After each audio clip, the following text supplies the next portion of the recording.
Hello, my name is Abdurman and I am a member of Weston Library's Youth Advisory Group.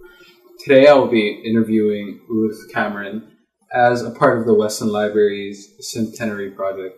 Ruth is a former resident of Weston. Thank you for welcoming us into your home. You're welcome. So, when did you first move to Weston? In 1944, when I got married at 76 John Street.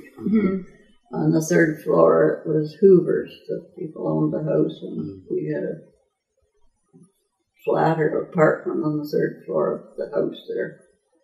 And we were there 5 years, and then we were able to purchase 140 Church Street. That house had belonged to the Coons. Well, Luty's lived there for 15 years. He taught at the high school. And we were able to purchase the house, and we moved there in 1949. It was a wonderful old house, needing a lot of repair and a lot of upkeep because it was a century-old house. It was built in 1882. So we hated to leave, but it was time to move on, and then we bought this place. What are your earliest memories of Weston? Well, it was still a small town, and very much a friendly small town flavor to it. People, you got to know more people. Yeah. And do you have any memories of the Weston's Santa Claus Parade or Weston's Farmers Market?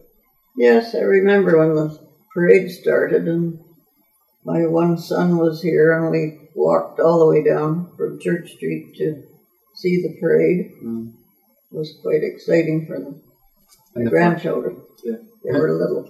And the farmers market? I can't remember exactly when it started, but my husband and I always liked to go to the market. Yeah. Then we'd go across the road to Central Lunch for breakfast. Yeah. And what do you remember most about the Weston Library? Well, it was a great little library. It's smaller than it is now, and it was a heritage library that was deserving of being preserved. And there was quite a committee when they talked about closing it. Yeah. And what role did the library play in the community in the Weston? Well, the library is a very important part of schooling and helping people. Myself, when I was raising my family, didn't have a lot of time to spend at the library. As a child, I had used the Glendonwan Library in West Toronto.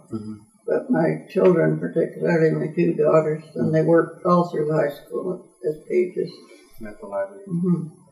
And in what way did you and your family use the library? Well, borrow books at times, but not really anything particular now. And you mentioned that you and your husband have close ties with the Weston Library. Can you tell us a little more about that? Well, of course, we had the ties with the daughters working there.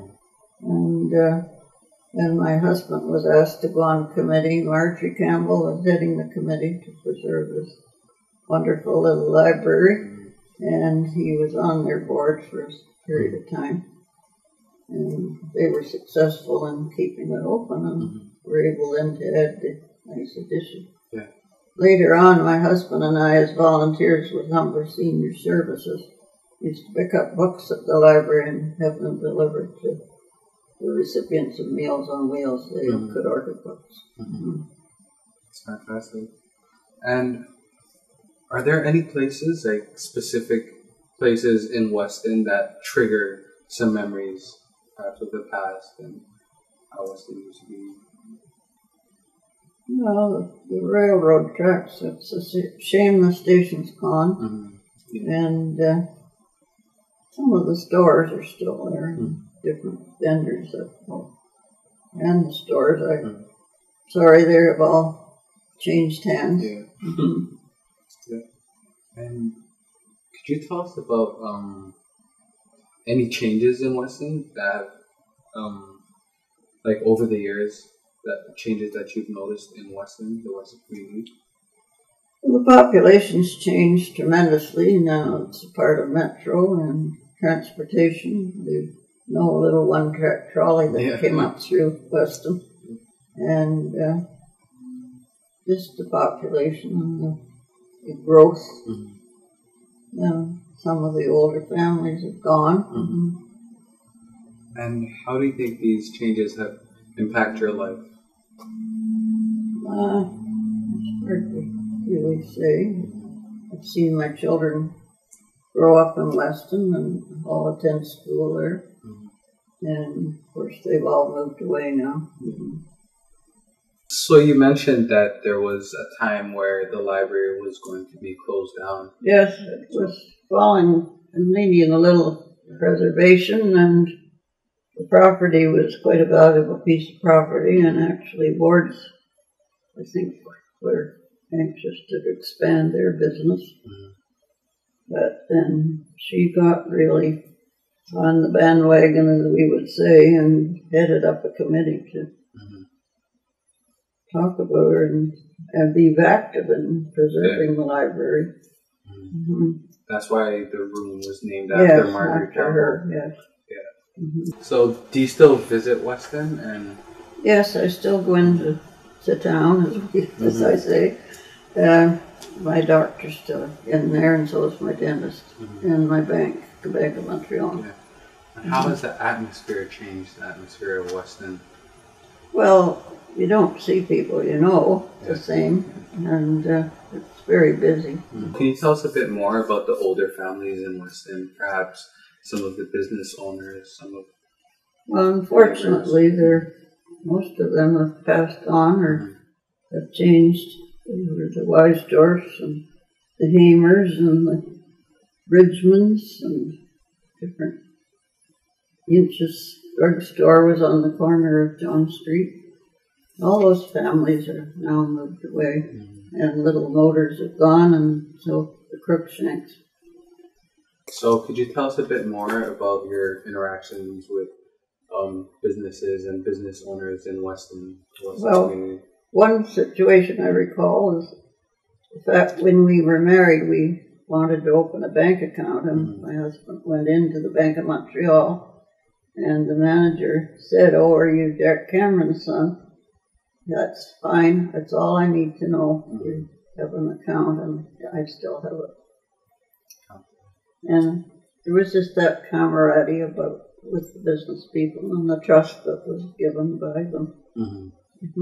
Those are all the questions I have for you today. Is there anything else that you'd like to say? Well, just that it's a good opportunity to talk about the old times in Weston, the old stores, and know that the library's continuing on.